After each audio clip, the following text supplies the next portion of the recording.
کیا تم کو اس بات سے تعجب ہوا ہے کہ تم میں سے ایک شخص کے ذریعے تمہارے پروردگار کی طرف سے تمہارے پاس نصیحت آئی تاکہ وہ تم کو ڈرائے اور تاکہ تم پرہیزگار بنو اور تاکہ تم پر رحم کیا جائے؟ مگر ان لوگوں نے ان کی تکذیب کی تو ہم نے نوح کو اور جو ان کے ساتھ کشتی میں سوار تھے ان کو تو بچا لیا، اور جن لوگوں نے ہماری آیتوں کو جھٹلایا تھا انہیں غرق کر دیا۔ کچھ شک نہیں کہ وہ عقل کے اندھے لوگ تھے۔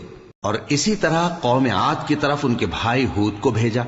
انہوں نے کہا کہ بھائیو، اللہ ہی کی عبادت کرو، اس کے سوا تمہارا کوئی معبود نہیں، کیا تم ڈرتے نہیں؟ تو ان کی قوم کے سردار جو کافر تھے کہنے لگے کہ تم ہمیں احمق نظر آتے ہو اور ہم تمہیں جھوٹا خیال کرتے ہیں۔ فرمایا، اے میری قوم، مجھ میں حماقت کی کوئی بات نہیں ہے، بلکہ میں رب العالمین کا پیغمبر ہوں۔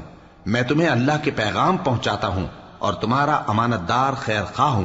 اور کیا تم کو اس بات سے تعجب ہوا ہے کہ تم میں سے ایک شخص کے ذریعے تمہارے پروردگار کی طرف سے تمہارے پاس نصیحت آئی تاکہ وہ تمہیں ڈرائے؟ اور یاد تو کرو جب اس نے تم کو قوم نوح کے بعد جانشین بنایا اور تم کو پھیلاؤ زیادہ دیا۔ پس اللہ کی نعمتوں کو یاد کرو تاکہ کامیاب ہو جاؤ۔ وہ کہنے لگے، کیا تم ہمارے پاس اس لیے آئے ہو کہ ہم اکیلے اللہ ہی کی عبادت کریں اور جن کو ہمارے باپ دادا پوجتے چلے آئے ہیں ان کو چھوڑ دیں؟ تو اگر سچے ہو تو جس چیز سے ہمیں ڈراتے ہو اسے لے آؤ۔ ہود نے کہا کہ تمہارے پروردگار کی طرف سے تم پر عذاب اور غضب کا نازل ہونا مقرر ہو چکا ہے۔ کیا تم مجھ سے چند ناموں کے بارے میں جھگڑتے ہو جو تم نے اور تمہارے باپ دادا نے اپنی طرف سے رکھ لیے ہیں، جن کی اللہ نے کوئی سند نازل نہیں کی؟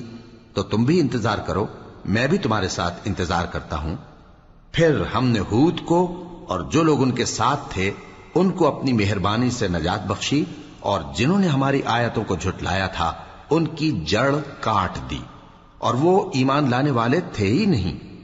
اور قوم سمود کی طرف ان کے بھائی صالح کو بھیجا، تو صالح نے کہا کہ اے قوم، اللہ ہی کی عبادت کرو، اس کے سوا تمہارا کوئی معبود نہیں۔ تمہارے پاس تمہارے پروردگار کی طرف سے ایک معجزہ آ چکا ہے، یعنی یہی اللہ کی اونٹنی تمہارے لیے معجزہ ہے، تو اسے آزاد چھوڑ دو کہ اللہ کی زمین میں چرتی پھرے، اور تم اسے بری نیت سے ہاتھ بھی نہ لگانا، ورنہ عذاب علیم تمہیں پکڑ لے گا۔ اور یاد تو کرو جب اس نے تم کو قوم عاد کے بعد سردار بنایا اور زمین پر آباد کیا کہ نرم زمین میں محل تعمیر کرتے ہو اور پہاڑوں کو تراش تراش کر گھر بناتے ہو۔ پس اللہ کی نعمتوں کو یاد کرو اور زمین میں فساد نہ کرتے پھرو۔